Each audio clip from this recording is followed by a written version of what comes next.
Story 1. They Shall Not Grow Old. This is an amazing World War I documentary that focuses less on the fighting and more on the soldiers, their conditions, and the realities they faced. Peter Jackson took original footage, restored it, enlisted lip readers to reconstruct dialogue, and employed voice actors from the same regions to match accents as closely as possible. The narration features soldiers talking about their experiences in their own words rather than a scripted voiceover. It is a work of art and provides an important perspective on a war we learn about but have relatively little media coverage compared to World War II. Story 2. I know it may be overused, but Planet Earth has always captivated me. I have always loved nature documentaries and watched National Geographic and Discovery Channel. However, watching the first episode of Planet Earth made it clear that this marked a new era in nature documentary shows. Story 3. I don't know about the most interesting, but this one has stuck with me for years. The Naudet Brothers September 11th documentary. It was originally planned as a documentary about two rookie New York firefighters and their time onboarding. Their first real call was September 11th, which shifted the focus of the documentary and ended up being the only known footage from inside the buildings that day. It's not for the faint of heart. There are scenes where they are at a staging area at the base of the tower, and you can hear the sounds of people jumping out of windows and hitting the ground. It's also heartbreaking to watch those brave men and women going up the stairs, knowing they never made it back down. Truly heartbreaking. Story 4. A few I like. Inside Job about the 2008 financial crisis. Capitalism. A love story. Similar theme. Directed and narrated by Michael Moore. Why We Fight about the military-industrial complex. Grizzly Man. Needs no explanation. When the Levees Broke. Spike Lee documentary about Hurricane Katrina. The Paradise Lost documentaries on HBO about the West Memphis 3. Story 5. I can't believe no one has mentioned Man on Wire yet. Man on Wire, 2008, is a documentary about Philippe Petit's daring and illegal 1974 high-wire walk between the Twin Towers of the World Trade Center. It features interviews, reenactments, and archival footage to explore the meticulous planning and audacious execution of his breathtaking stunt. Story 6. My Life as a Turkey from PBS. A man was gifted a clutch of turkey eggs that he helped hatch. He raises them in the backwoods of Florida. Here is what he says. Had I known what was in store, the difficult nature of the study and the time I was about to invest, I would have been hard-pressed to justify such intense involvement. But, fortunately, I naively allowed myself to blunder into a 2-year commitment that was at once exhausting, often overwhelming, enlightening, and one of the most inspiring and satisfying experiences of my life. Story 7. Side by Side about the transition from film to digital was genuinely one of those moments when I gained a new appreciation for an art form and the skills and technical elements behind it. Story 8. I love documentaries about diverse individuals pursuing unconventional passions. 2 I would recommend are The Cruise and American Movie. Story 9. Hands down, Won't You Be My Neighbor? Is about Mr. Rogers. I went from thinking, oh, it's just a kid's show, to crying on the couch at 3 a.m. in less than an hour. Story 10. 3 Identical Strangers. You will laugh, you will cry, and you will feel intense rage. Story 11. The Century of the Self by Adam Curtis examines the rise of public relations, propaganda, and marketing based on Freudian principles. Story 12. Wild Wild Country is a series about a cult from India that moves into a small town in the United States. They start to outnumber the residents who are not part of the cult and eventually become involved in politics, taking control of the town and engaging in various corrupt and illegal activities. Just when you think it can't get any weirder, it does. It seems that most people have never heard of it, and it's strange how the story is seldom discussed. Story 13. The Decline of Western Civilization Part 2. The Metal Years. The sheer number of delusional individuals who believed they would achieve success in the metal scene makes this an intriguing watch. Story 14. Decline of Western Civilization. Punk rock madness. I also loved Trouble the Water, a documentary that takes place during Hurricane Katrina. Story 15. There are many remarkable sports documentaries, but The Last Dance is my favorite due to the extensive footage and participation from nearly everyone involved. Additionally, I grew up in the 1990s and admired Michael Jordan. Story 16. An Honest Liar. The life story of James Randi, a magician who became a leader in debunking psychics, faith healers, and other con artists. Story 17. One Day in September, 1999, is about the massacre of Israeli athletes during the 1972 Munich Olympics. The part with the song Immigrant Song by Led Zeppelin lives in my mind since the day I saw the documentary. Story 18. I knew of the LA 92 incident, but not much about it. That was a real eye-opener. Strike. An Uncivil War is about the miners' strike in Britain, showcasing police brutality at its finest. Story 19. Searching for Sugar Man tells the story of Sixto Diaz Rodriguez, a musician from Detroit known by his stage name, Rodriguez. When he began performing in clubs, he was so shy that he played with his back to the audience. Story 20. A Day in September 1999. The part with the Immigrant Song by Led Zeppelin remains in my mind since the day I watched the documentary. Story 21. It's about people who live in old abandoned subway tunnels beneath New York. It's intriguing. Story 22. Boy Interrupted is about a child diagnosed with bipolar depression at age 5. I don't know why, but every time people ask me for a documentary to watch, it is one of the first ones that comes to mind. Story 23. Hypernormalization is a 2016 documentary by British filmmaker Adam Curtis. It argues that following the global economic crises of the 1970s, governments, financiers, and technological visionaries gave up on trying to shape the complex real world and instead established a simpler fake world for the benefit of multinational corporations, which is kept stable by neoliberal governments. Story 24. The Pharmacist. A father who works at a pharmacy loses his son to a drug overdose and begins to take action. It was incredible. Story 25. Drop the Needle. I wouldn't say it is the most interesting, but it raised an interesting thought about vinyl records and how music was, at one point, a commodity. Only a certain number of records were pressed, and once sold, you may not be able to find the music ever again. Story 26. Grass, released in 1925, depicts Iranian nomads struggling over snow-covered passes to find forage for their flocks. I recently saw Togoland Projections, which focuses on a German filmmaker who created films about German colonization in West Africa. It was quite interesting. Story 27. I can't remember the name of this documentary. It was about children who lived with drug-addicted parents, similar to those in trailer parks or inner cities. It made me feel angry, heartbroken, and desperate to adopt all the children featured in it. Story 28. Jiro Dreams of Sushi is an hour and a half of the world's most famous sushi chef making sushi, discussing it, and serving it, all accompanied by classical music. It is very relaxing and informative, but it's best to avoid watching it when you're hungry. Story 29. Reporters at War, a 3-part series.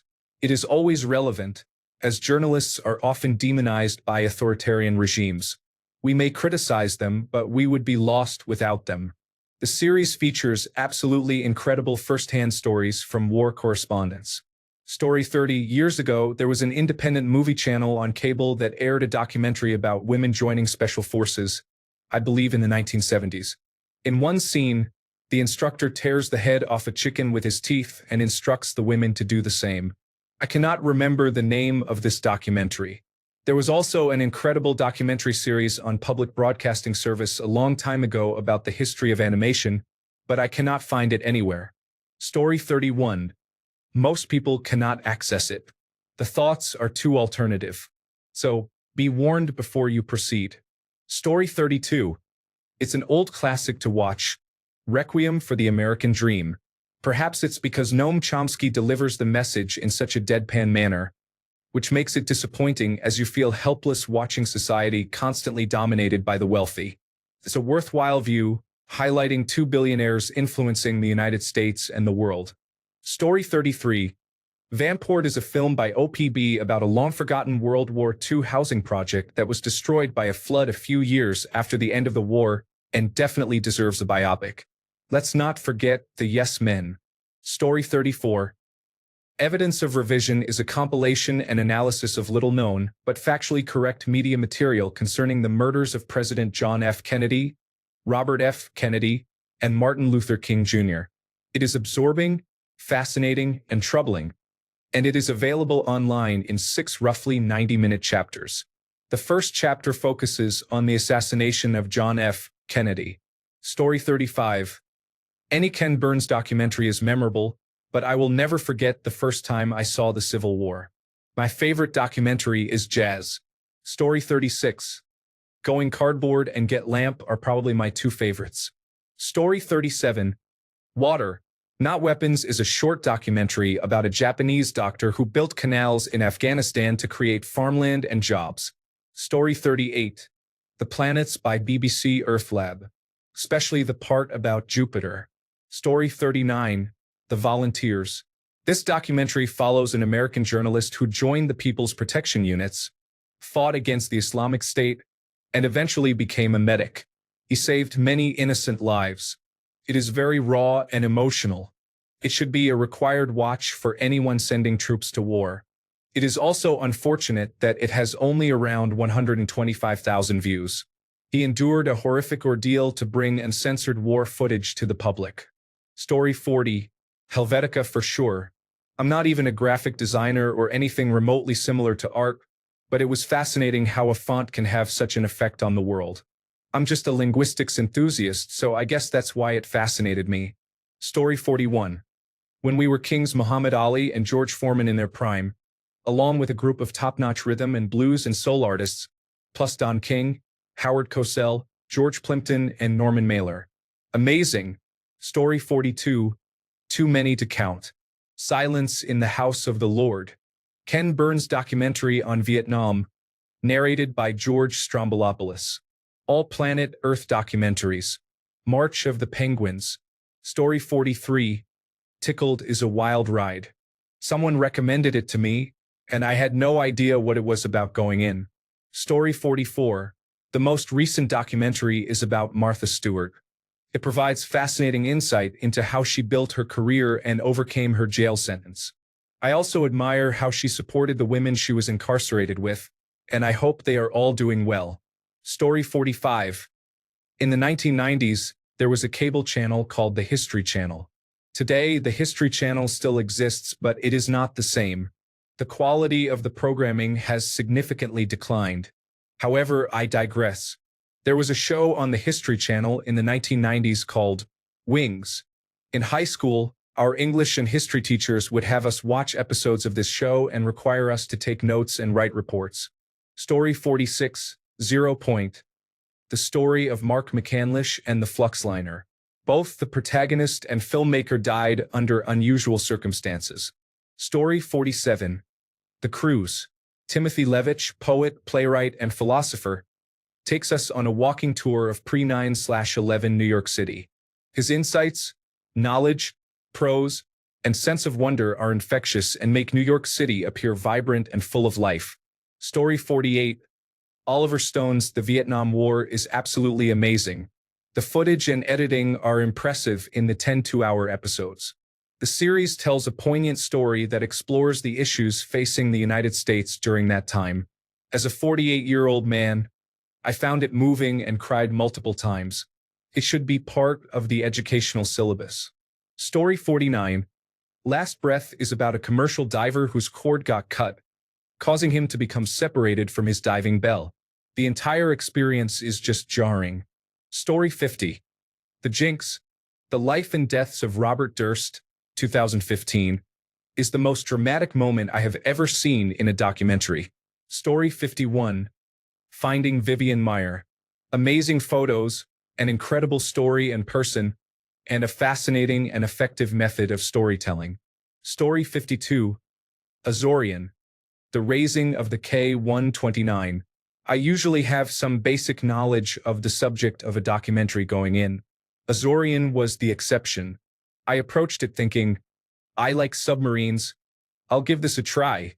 It was a fascinating watch that exceeded my expectations in terms of naval history, physics, engineering, and drama. Story 53. Azorian. The Raising of the K-129. I usually have some basic knowledge of the subject of a documentary going in. Azorian was the exception. I approached it thinking, okay, I like submarines. I will try this. It was a fascinating watch, exceeding my wildest expectations in naval history, physics, engineering, and drama. Story 54. Years ago on Discovery Science, there was a documentary about living off the grid and circumventing public surveillance. A man attempted to do this for 7 years. I forget the title of the documentary, but I found it very interesting. What's more, I haven't seen it replayed or found it online since it aired. Story 55. I think PBS made a program about fungi called Green Planet. The idea that trees can use fungi to communicate with one another and the concept of a mother tree that nurtures the forest by sending nutrients to trees in need is fascinating. Story 56. The National Parks. America's Best Idea by Ken Burns. If you need any more reasons to watch this than the events in the United States right now, I encourage everyone to see it.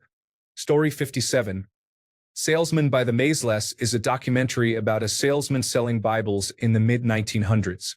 It was a different world in many ways, yet similar to today in several aspects.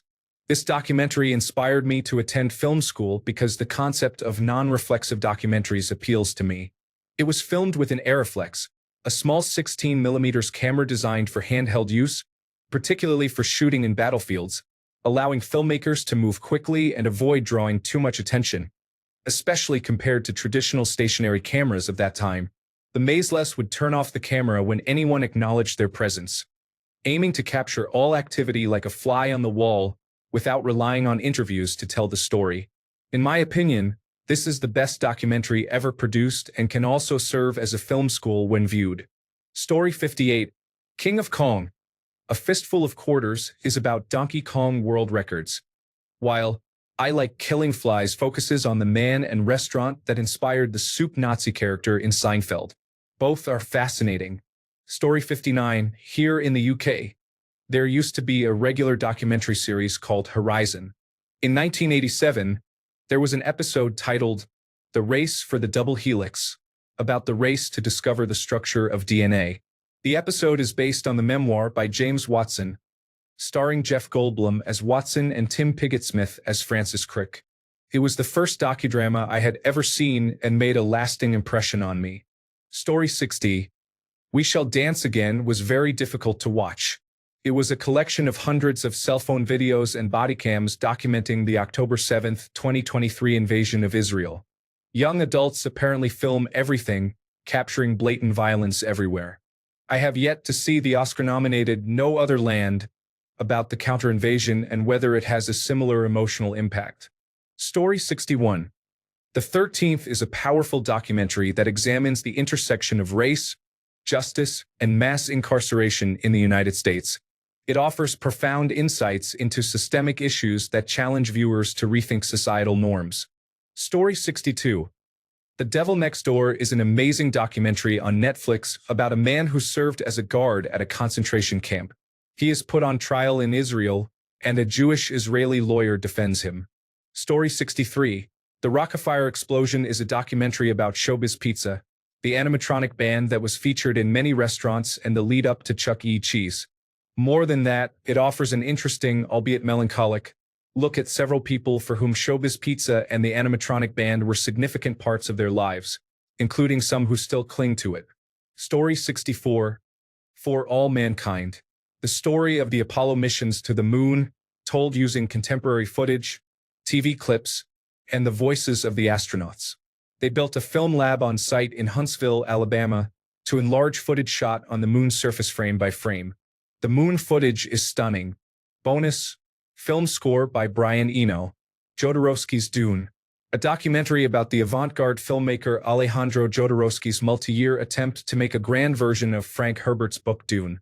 The documentary shows how his plans for the film had a profound, lasting influence on science fiction films for years afterwards. Story 65. Jesus Camp.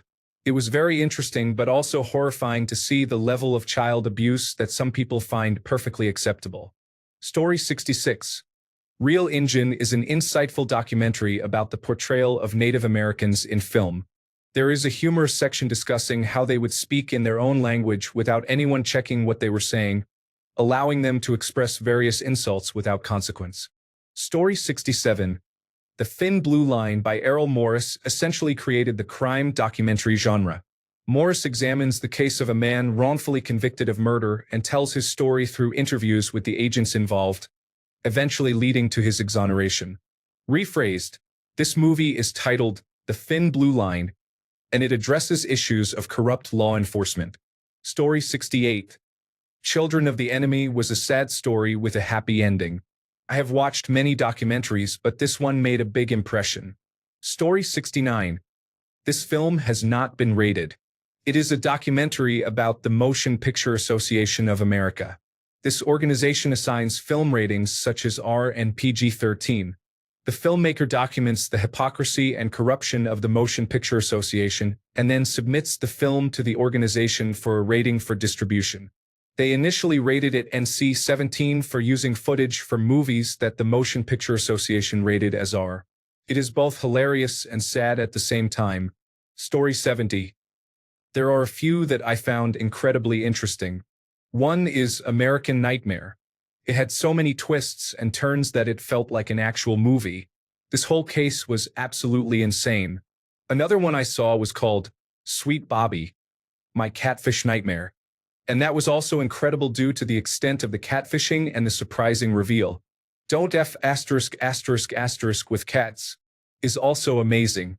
I think these examples are all super interesting because they show how modern media influences our laws in society. Story 71. I really loved Kamare. I just rewatched it the other day. The film presents a character who poses as a guru to explore how and why people are drawn to cults. I found it very well done without being too dark. Story 72. My top 3, in no particular order, are 1. Manufacturing Consent, Noam Chomsky and the Media. 2. Enron, the smartest guys in the room. 3. 13th. Story 73. Daughter from Dunham. I watched it in a college class almost 20 years ago, and I still think about it to this day. Story 74. 77 Minutes.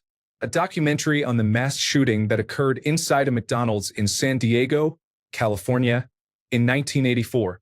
If you decide to watch it, be warned that it is extremely brutal and graphic. It is a very tough watch. Story 75. It was called Baraka. Even with my advanced sailing skills, I still can't find it free. There were no words, just clips and imagery. It somehow tied all life together. It was astonishing. Story 76. Last Breath is a 2019 film about a deep-sea commercial diver who became untethered from his ship during a dive 330 feet below the surface due to the ship losing control in a storm. He was alone with no light or life support for half an hour, yet he survived.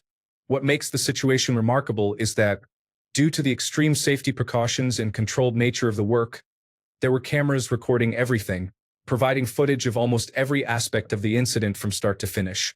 Story 77. My Octopus Teacher is a fascinating documentary available on Netflix.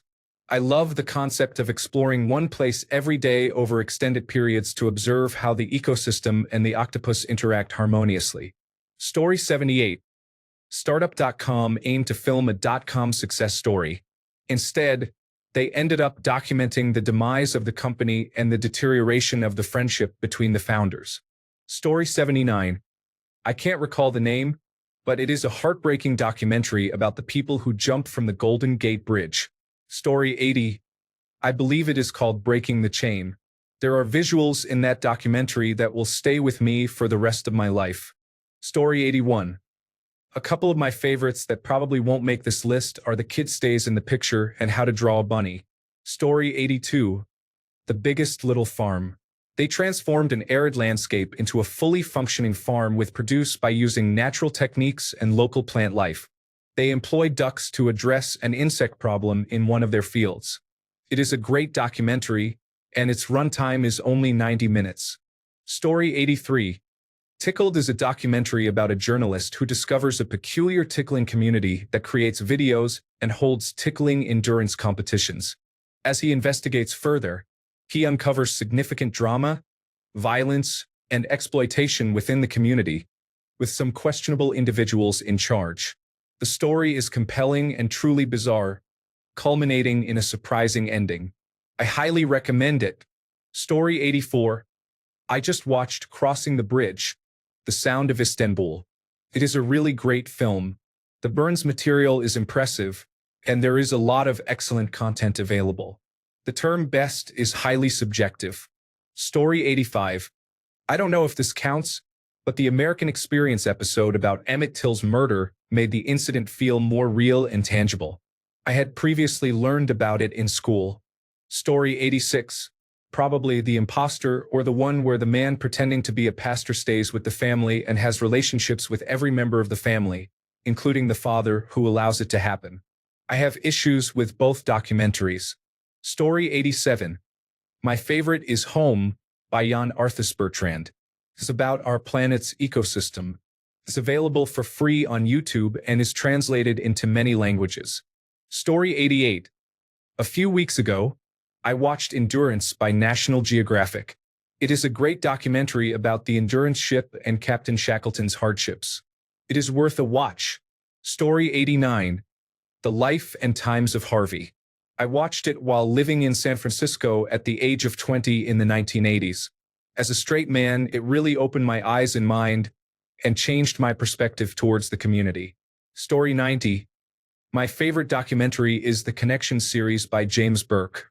Even the first episode, showing how at the mercy of technology we were in 1978, was eye-opening.